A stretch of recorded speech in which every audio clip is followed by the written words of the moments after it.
Welcome to Black Spot. Today, we're looking into the Unnao case, a really harrowing journey through India's justice system. It's a story that makes you question the very balance of power and accountability. A story of one survivor's fight against a system that, well, at times seemed designed to protect the powerful, not the people. So here's how we're going to break this down. We're going to walk through the key moments step by step. We'll start with the survivor's initial ordeal. Then we'll really dig into the kind of power the accused had, and then track the case through the courts, from the conviction to a really controversial appeal.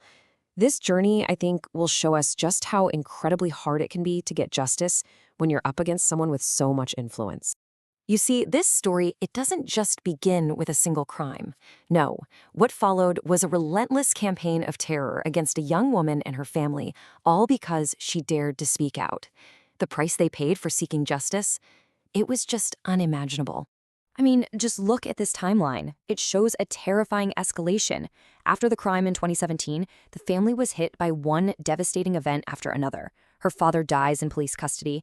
She feels so desperate she tries to set herself on fire just to get someone to listen. And then, that suspicious truck collision that kills her aunts. It becomes so clear that this wasn't just a legal battle anymore. It was a fight for their very survival. Things got so bad, so obviously compromised, that the Allahabad High Court itself had to step in with this absolutely scathing observation. Just think about what that means. The court is basically saying there was a complete breakdown of the system, that the very people meant to protect the survivor were allegedly working for the accused. So who is this man, Kuldeep Singh Sengar? To really understand why this case was such an impossible uphill battle, you have to grasp the sheer political power he had in that region. As you can see, Sengar was a 4-time MLA, which is a big deal in itself. But what's really telling here is the list of parties he represented. He moved between the BSP, the Samajwadi Party, and the BJP. That shows you his influence, his power. It wasn't about party loyalty, it was personal. He was a deeply entrenched and powerful figure, no matter who was in charge. And that power was used. This wasn't just a legal defense, it was a systematic effort to silence this family. Her father's death, her uncle suddenly getting convicted in a case that was almost 2 decades old, a key witness just dying under mysterious circumstances. This pattern of intimidation became so alarming that the Supreme Court of India had to step in and move the entire trial out of the state all the way to Delhi just to ensure there was a chance for a fair hearing. But despite all of that, the immense pressure, the constant fear, the case did finally go to trial in Delhi. And what came out of it in December 2019 was a truly significant verdict. Okay, so one of the biggest battlegrounds inside the courtroom came down to one seemingly simple question. How old was the survivor? The evidence was all over the place. The prosecution had a school record that showed she was a minor, but the defense had a different school record, plus medical opinions suggesting she was an adult. Now, this was absolutely critical because if she was a minor, the case falls under the POCSO Act, that's the Protection of Children from Sexual Offenses Act, which has much, much stricter penalties. In the end, the trial court made a decision.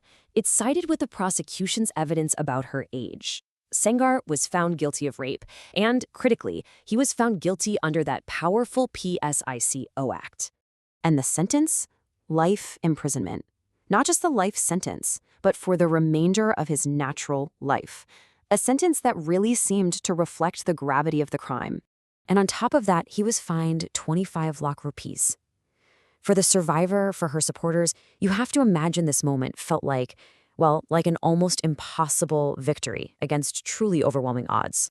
But that hard-won conviction, it wasn't the final chapter, not by a long shot. The case went up on appeal. And that's when the Delhi High Court made a decision that sent absolute shockwaves across the country.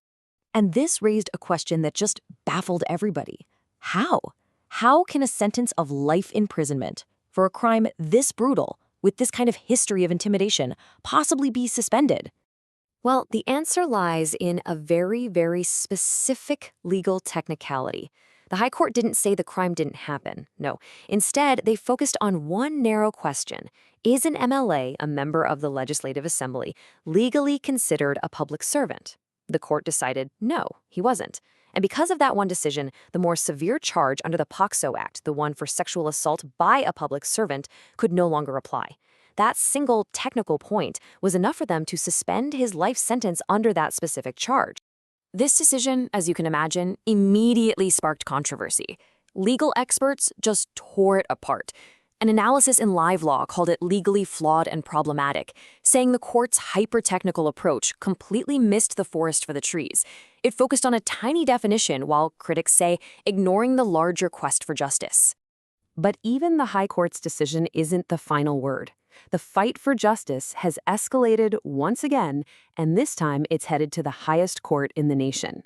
India's top investigative agency, the CBI, the same agency that prosecuted the case, immediately filed an appeal in the Supreme Court. They are arguing against the suspension of Sengar's sentence and his release on bail.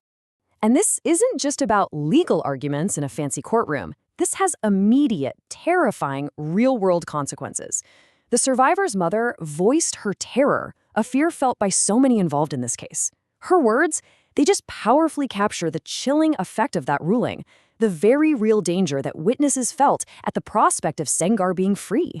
And this leaves us with a provocative and honestly unsettling question that strikes right at the heart of the legal system. When the letter of the law seems to clash with the spirit of justice, which path will the nation's highest court choose? The answer will have consequences that go far, far beyond just this one case. Thank you for joining us on Black Spot. If you found this investigation valuable, please subscribe and stay tuned for our next deep dive.